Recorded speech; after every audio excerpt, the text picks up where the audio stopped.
Hi everyone, and welcome to the Magic 8 Ball lesson. 8 Ball was something that was created in like the 60s or 70s about that you could ask it a question. It was like a magic fortune teller, and it would give you an answer. I'll show you the picture of it in just a minute, but let me first just review the objectives for the lesson. So in this lesson, you're going to learn finally how to use a list and what a list is. Another common list that we use in programming, we don't really call it a list. We call it an array because it's a whole arrangement, theoretically, of answers. You can arrange them sideways or up or down. We're just going to arrange them all together in Scratch, so it doesn't really matter. It's like you can think of a list that's made like you're listing down a paper, 1, 2, 3, 4, 5, 6, 7, 8, 9, 10. That's basically what a list is. So we'll go over that a little bit more. Your requirement is to create a list with at least 8 possibilities, at least 8 possible answers to a question. And you're going to have a picture of a magic 8 ball or some other item to answer a question of the user. So anybody can come up, ask a question of this magic 8 ball or whatever, or something else that you choose. It could be a wizard or something. And they will give them an answer. Some options or ways you could extend this project if you want. You could animate your magic item in some way, or you could extend the scene. You can make it as part of a little mini story. Maybe you knock on a wizard's house and he comes out and he answers a question of yours or something. You can have some fun with this. So let's look first. I wanted to show you what the magic 8 ball was. Here it is, a magic 8 ball. It looked like an 8 ball, but inside of it was a die. Basically, you could roll. You'd shake the magic 8 ball, and it would pop up with one of these answers. Now, all these answers are sort of generic, so no matter what question you ask, it's basically a yes or no question. It could be like here. I see my reply is no. It could be maybe, or there's no chance of that, or absolutely. Or there can be variations on it, but you have to realize that you can't answer a question like who's the best baseball player, because you can't have every possible answer there. So the question has to be something that's yes or no, like is this person my best friend, or am I going to do well in math this year, or am I going to have a fun summer? Those are the kind of questions it can answer, because you can answer it with a yes or no. And you have to think of 8 creative ways, like no way, Jose, or absolutely, or you should, this is, well, like any way that you can phrase in another way, yes or no. You can get a little fancy with this.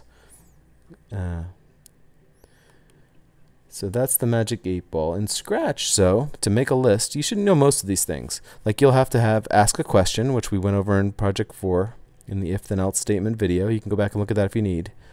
But basically, you're going to have an object, and you're going to ask a question. They're going to say a question, and then your object will give the answer. To make a list, well, obviously, we're going to hit the Make a List button. We have to name the list. We can name it whatever. We'll name it Fortunes. But you can name it whatever that's relevant. Maybe it's Answers or something. I'll make it for all sprites because it doesn't really matter, since we're only going to have probably one sprite here. And you see we have a whole bunch of choices here now. Now, we're going to obviously uncheck it when we run this, because we don't want anybody to see our fortunes. But for now, we can see them.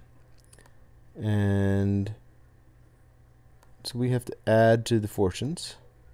So the first item might be yes, and maybe I'll add a fortune that says no way.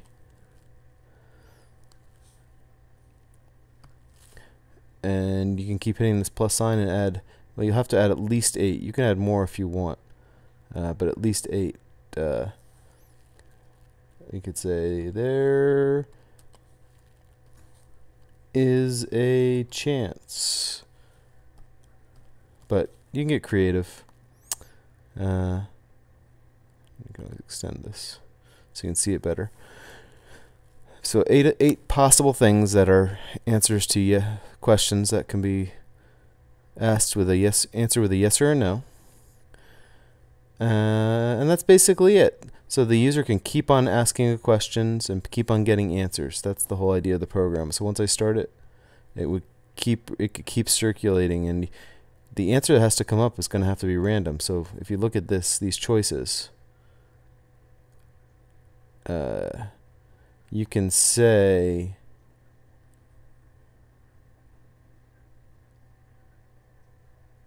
like item random of fortune. So then it'll pick a random answer from all your fortunes in your response. So give this a try. Get creative with it. I think you know everything else that's related to this.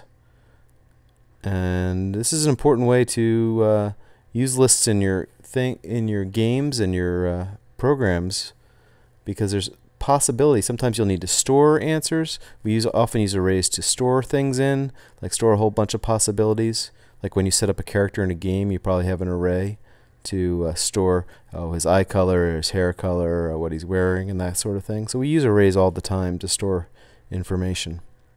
So this is just an example of how we use it to store responses. So good luck, and let me know how it goes.